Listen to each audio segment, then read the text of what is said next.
katotohanan. Ano ba talaga ang totoo? Dahil kaya po nakakapagtanong ng ganito kasi marami pong lumalabas ngayon ng mga balita na meron na daw warrant of arrest kay Duterte at kanyang kasamahan na galing sa ICC.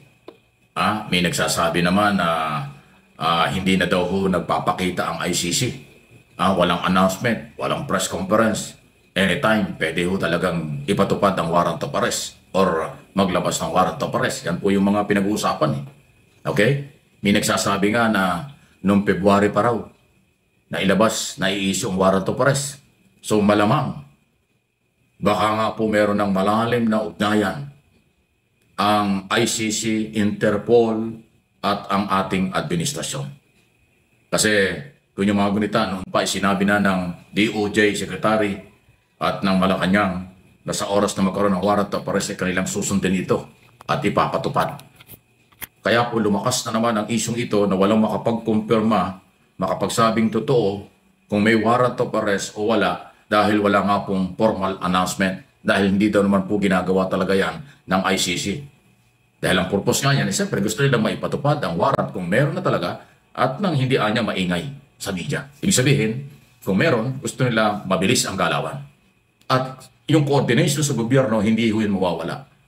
At pwede rin niyang itago o hindi i-expose ng pamahalaan.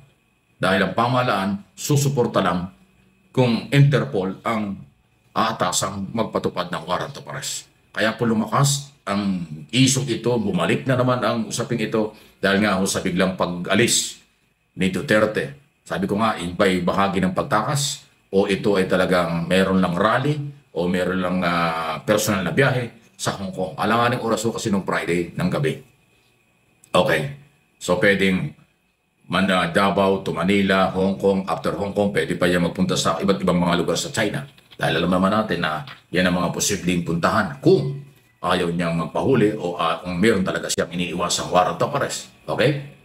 So, maliban po kay former President Duterte, si Sara Duterte, parang ang lumalabas ngayon, wala rin sa bansa. Ito ba'y umalis din? Saan nagpunta at bakit umalis? So, parang lumalabas ngayon ang mag-amang Duterte, wala daw sa Pilipinas.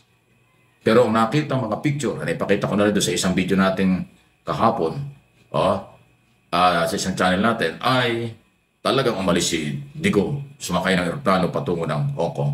Si Sara, wala hong lumalabas na ganun. Pero may balita na wala rin dito sa Pilipinas. Okay? Nasa kanyang kampo na yan kung magdi-deny o i-confirm nila. Kung totoong wala talaga sila at ano ang dahilan bakit sila umalis ng ating bansa. Kung yung mga gunita, si Sara Duterte, sinasangkot din ng mga testigo before ICC sa di umano'y crime against humanity, human rights violation ng ito pa ay mayor ng Davao City. Okay? Ganun po ang galawan. So, ano sa tingin ninyo? O kayong mga OFW, mga Pilipino sa Hong Kong, meron ba kayong idea na anong ginagawa ni Duterte dyan? O kung saan man bansa, nandoon naman itong si Sara, kung talagang lumabas ng bansa, mamumonitor yan ng mga Pilipino. Kayong nandyan, alam na niyo siguro. Malalaman at malaman nyo kung namamasyal yan o kung ano mga galaw. Okay? Pero ang pinag-uusapan ngayon, kung totoong may warrant of arrest, walang pupunta na itong mga ito kung hindi sa China. Kasi identify naman silang malapit sa China. Baka sila umaasang mabibigyan ng proteksyon. Na kapag may warrant of arrest, baka hindi kayang ipatupad ng ICC ang warrant of arrest against Duterte. Kung meron man. Okay? Anyway, kanilang karapatan yan o kanilang diskarte yan. Pero ang warrant of arrest kailanman, hindi naman pwedeng takasan yan. Wala kang peace of mind, wala kang katahimikan kapag mayroong warrant of arrest. Dahil lagi kang hahanapin, lalo na kung Interpol ang magpapatupad kasi kahit saan yan. International Police, Interpol. So mayroon tayo rito, mga counterpart ng ibang mga bansang mayroong Interpol ay ang ating Interpol NBI na hindi naman natin pwedeng ibaliwala yan dahil malaki ang tulong ng Interpol sa Pilipinas. Kaya hindi tayo pwedeng tumanggi. So anong tingin ninyo? Anong nangyayari? Bakit ganito? Mayroon bang mga development talaga? Ganitong mga pangyayaring hindi nila kinukumpirma, hindi nila inihahayag ang katotohanan? Or lumalabas ngayon na pinag-uusapang meron na? Okay? So alam nyo, kung meron na talagang warrant of arrest, gobyerno ang unang makakaalam yan. Pero hindi yan pwedeng i-expose ng gobyerno ng ganun-ganun lang kung walang approval mula siguro sa mga authority ng ICC. Kasi gusto nga nila ay yung hindi, walang masyadong political. Kasi ang ICC, ang International Court, hindi ho yan namumulitika. Ang kanilang pinagbabasihan dyan ay reklamo, ebidensya. Kung may basihan, gagawa sila. Okay? Hindi yan katulad dito sa atin na lahat ng galaw, puro publicity. Lahat ng galaw, puro politika ang galawan. So sa kanila, hindi. Kaya kung ang halimbawa, ang request ng ICC ay hindi dapat i-expose ang warrant of arrest, coordination lang para hulihin ang dapat hulihin, ipatupad ng Interpol o ng Philippine National Police, gano'n lang ang magiging sitwasyon.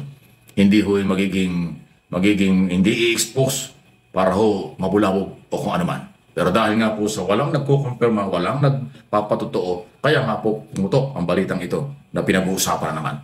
Kung ano man ang kaganapan ay di ating aabangan. Wala naman ho magagawa ang gobyerno kung hindi tumulong kapag kami warrant of arrest na. Okay? At alam naman natin, nung isang taon pa, 2024, ang issue ng warrant of arrest pinag-uusapan na. Pero hindi naman natin control ang kapangyarihan ng ICC. Ang nagsasabi lang at naghahayag na posibleng meron ay yung mga complainant, abogado ng mga complainant before ICC. Sila kasi merong access tumanggap at kumuha ng impormasyon kung anong development sa kailang kaso ipinail against mga Duterte at iba pa tungkol sa crime against humanity. So kung magkakatotoo ito, naku, apektado dyan ang Team Duterte candidate. Kasi pag si Duterte hindi na halos makagalaw tungkol sa kampanya dahil nga sa may mga problema siya, wala na. Eh nagkakaroon lang naman ng tao sa kanilang rally kahit kakaunti na nga sila pag nandun si Digong Duterte. Pag yung mga individual candidate ng PDP Laban, nilalangaw talaga. Sila na lang. Meron nga isang kandidato sila, nagagalit, pati media, sinisisi. Bakit hindi binabanggit ang kanyang pangalan? Aba, sandali. Mr. Politico. Pag ganitong eleksyon, bakit naman maghahanap ka ng publicity? Ay, ang publicity pag eleksyon, may bayad yan. Sa radyo, sa telebisyon, sa anumang maging sa pahayagan. Aba, may bayad yan. Walang libre kapag ka-politika, pagkakampanya. Ay gusto yata ng politiko ay libre, banggitin daw ang pangalan niya. At hinahanapan niya ang media, wala daw suporta sa kanya. Sandali, ang politika at kampanya, personal ambisyon yan. Personal na galawan yan. Hindi yan obligasyon ng media na ikaw ay tulungan. Hindi obligasyon ng kung sino man na tulungan ka. Kasi yan ay sarili mong galaw at sa iyong paniniwala. So kumayod ka. Huwag mong sisihin ng ibang tao kung bakit ikaw ay hindi nababanggit, hindi ka umangat sa mga survey dahil yan ay sarili mong plano sa buhay. Walang kinalaman ng ibang tao. Ayan, paalala lang kung sino man yun. Bahala na kayong discovery niyan. Sa public pinag-uusapan niya mga reklamong ganyan eh. Matatawa ka lang pagka ganyan na nababasa mo eh.